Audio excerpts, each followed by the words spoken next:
अरे भाई चंद्रशेखर लड़ेले मनुवाद से, सोच पैदा भइल बाटे अम्बेडकरवाद से, तब जाके चलेला मिशनवा हो। अब भारत में एक कही ऐसन बाटे नेता, साथे लेके चले संविधानवा हो।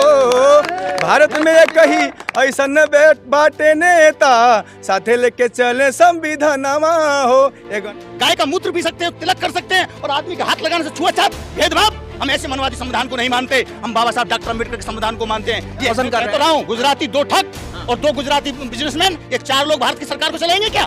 भारत के मूल्यवासी गुलाम बनेंगे? नमस्कार, आप देख रहे हैं द रणनीति में हूं मोहम्मद अफजल आलम। उत्तर प्रदेश का सबसे हॉट सीट गोरखपुर सदर, जहां से उत्तर प्रदेश के मुखिया योगी आदित्यनाथ चुनाव लड़ रहे हैं। वैसे तो वो 5 बार यहां से सांसद रहे हैं, लेकिन उनके सामने जो चुनौती दे रहे हैं भीम आर्मी के मुखिया चंद्रशेखर आजाद, वो उनके सामने ताल ठोक रहे हैं। वैसे 12 प्रत्याशी हैं गोरखपुर सदर से, लेकिन सबसे नामचीन हस्ती, सबसे बड़े हस्ती जो हमेशा हर वक्त हर मुद्दे पर संघर्ष करते हैं, सड़क पर उतरकर लाठियां खाते हैं, चाहे युवाओं का मुद्दा हो, अल्पसंख्यकों का मुद्दा हो, दलितों का मुद्दा हो, हर मुद्दे पर बेबाकी से प्रदर्शन करते हैं, सड़क पर उतरकर लाठियां खाते हैं, तो वो योगी आदित्यनाथ के सामने ताल ठोक रहे हैं।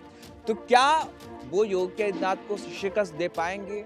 क्योंकि एक तरफ नई पार्टी है, आजाद समाजवादी पार्टी, नया डंडा है, नया झंडा है, ना तो कोई कैडर, ना तो कोई मतलब उस तरीके से खास इंतजाम, और ना ही उनके पास जिस तरह से योगी आदित्यनाथ एक मुख्यमंत्री है उनसे लड़ने के लिए पैसे का इंतजाम है। लेकिन जो उनके कार्यकर्ता है, उनका आज मैं जोश, उत्साह और जुनून जानने पहुंचा हूं कि उनमें कैसा जुनून है, किस तरीके से वो योगी आदित्यनाथ के से मुकाबला कर पाएंगे। गोरखपुर उनका गढ़ है, तमाम लोगों से जानेंगे। आप तमाम लोगों से सवाल है, कितना जोश उत्साह आप लोगों के अंदर है? देखिए, उत्साह आपको दिख रहा होगा। सारा नौजवान भाई चंद्रशेखर आजाद जी के कहने पर पूरे भारत का नौजवान तैयार हो चुका है। और नौजवानी नहीं, भारत के अंदर जो आधी आबादी है, जो बाबा साहब डॉक्टर BR अम्बेडकर ने जिनको आजाद कराया, बराबर का हक दिलवाया, और बाबा साहब अम्बेडकर से पहले जब ये देश आजाद नहीं था, इस देश के अंदर मनवादी संविधान चलता था कि जाति के आधार पर काम दिया जाएगा। जिस जाति का वो काम करेगा। नाई केवल बाल काटेगा, IG DIG कलेक्टर नहीं बनेगा। प्रजापति केवल बर्तन बनाएगा, वो IG DIG कलेक्टर नहीं बनेगा। वाल्मीकि केवल झाड़ू लगाएगा, वो IG कलेक्टर नहीं बनेगा। MLA MP मिनिस्टर नहीं बनेगा। उस बंदिश को तोड़ा बाबा साहब डॉक्टर अम्बेडकर ने। आप कहाँ जा रहे हो उतना 50 साल 70 साल पीछे? अभी क्या लगता है कि अभी जातिवाद खत्म हो गया? मैं वही कहना चाहता हूँ, जो मठ में रहने वाले लोग हैं वो संविधान को नहीं मानते, क्योंकि भारत का संविधान भारत की नारियों को IG DIG कलेक्टर बनने का अधिकार देता है, हाथ में स्मार्टफोन देने का अधिकार देता है, जींस की पैंट पहन के चलने का अधिकार देता है, MLA MP बनने का अधिकार देता है। जिस नारी को गुलाम बनाया गया, उसी संविधान को लाना चाहते हैं ये लोग। और आज लड़ाई जो भारत का संविधान खतरे में है, इन मठवादी लोगों से, मनवादी लोगों से, आर्य पुत्रों से भारत का संविधान खतरे में है। और ये आर्य पुत्रों के खिलाफ भारत के लोग, भारत के मूल निवासी, नाई, गडरिया, कुम्हार, धीमर, बलाई, बैरबा, रैगर, मेघवाल, घाची, माली, तेली, तमोली, दर्जी, छिपा, सुतार, हाड़ी, गाणा, पाणा, धोबा, किंडरा, गोखा, तेली, तंती, गौड़, गोपाला, कालवेलिया, साठिया, आदिवासी, कुलवा, कल्थी, बिंद, कश्यप, कहार, केवट, मल्ला, निषाद, ये जो लोग, इनको हिंदू बना करके जो हुक्मरान बनते हैं आर्य पुत्र, ये भारत का बहुजन जाग चुका है। ये भारत के मूल निवासियों का है। ये मठवादी लोग, तो ये योगी आदित्यनाथ कहाँ से आए थे? पेड़ पर से आए थे क्या? मंगल ग्रह से? ये पहाड़ के रहने वाले लोग हैं, मनवादी व्यवस्था के पोषक लोग हैं। वो तो साफ कहते हैं भाई कि मुझे अपनी जाति पर गर्व है। उन्होंने अभी कहा है अपने इंटरव्यू में, जाति पर ठाकुर होने पर मुझे गर्व है, और कई सारे भगवान भी ठाकुर रहे। मैं तो ये मानता हूँ उनको उन पे गर्व है। गर्व तो उन पर मुगलों पे भी था। ये मुगलों के रिश्तेदार हैं। अच्छा, मुगल किसने बुलाए थे? मुगलों की रिश्तेदारी कहाँ थी? भारत के मुसलमानों के घरों में अगर एक भी रिश्तेदारी हो मुगलों की तो मुझे बताइए। तो वो तो नाम बदल रहे हैं, औरंगजेब का नाम बदल कर क्या रखा जा रहा है? रिश्तेदारों के नाम बदल सकते हैं, क्या बात है? उन्हें अपने रिश्तेदारों से प्यार है ना।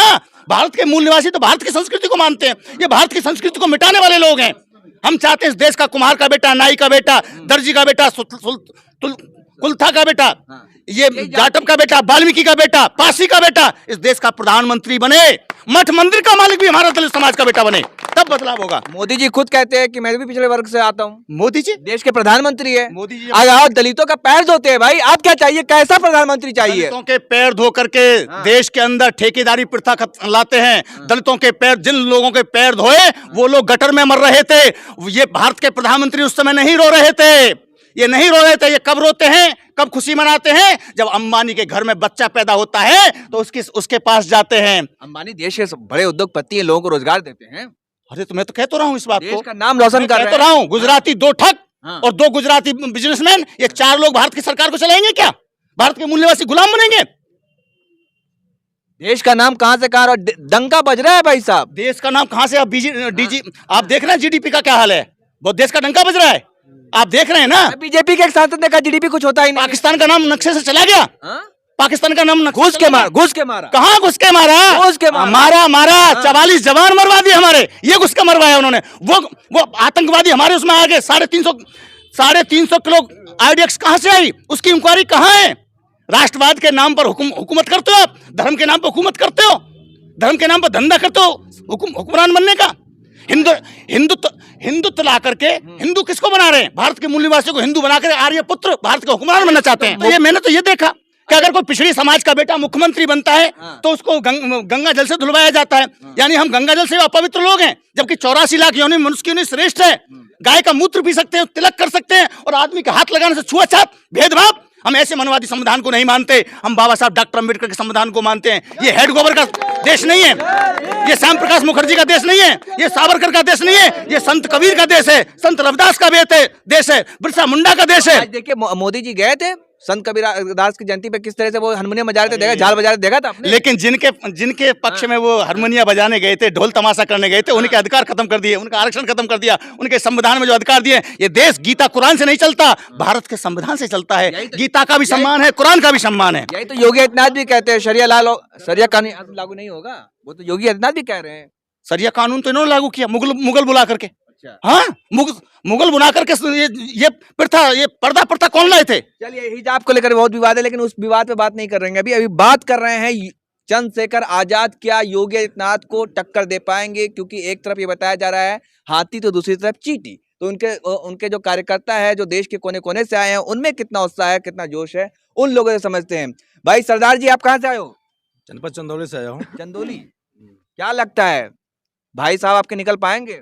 क्यों नहीं? हाँ, जोश है तब। हमारे शेर हैं, शेर है, नौजवान दिलों की धड़कन है, और उनपे सांसें बसती हैं, और उनको कोई रोक नहीं सकता है, जान लीजिए। अच्छा, आने वाले समय में हाँ, भोजन मूवमेंट का वो ऐसे हीरा है कि जिनकी अंगूठी बनेगा ना, वो चमकता फिरेगा। आगे आओ, थोड़ा आगे आओ, आगे आओ। और बताओ क्या और मैं गीत के माध्यम से बोलूंगा। अरे बताइए, गीत सुनाइए, मैं तो सुनाने आया हूँ आपके पास। आइए, एक गीत मेरा और है। हाँ, सुनाओ, अच्छे सुनाओ। अरे भाई चंद्रशेखर लड़े ले मनुवाद से, और सोच पैदा भइल बाटे अम्बेडकर वाद से, तब जाके चलेला मिशनवा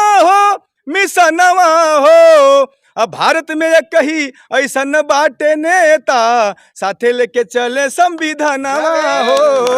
भारत में एक कही ऐसन बाटे नेता, साथे लेके चले संविधानवा हो। एक गाना और भी याद आ गया कि सुना बहुजन हो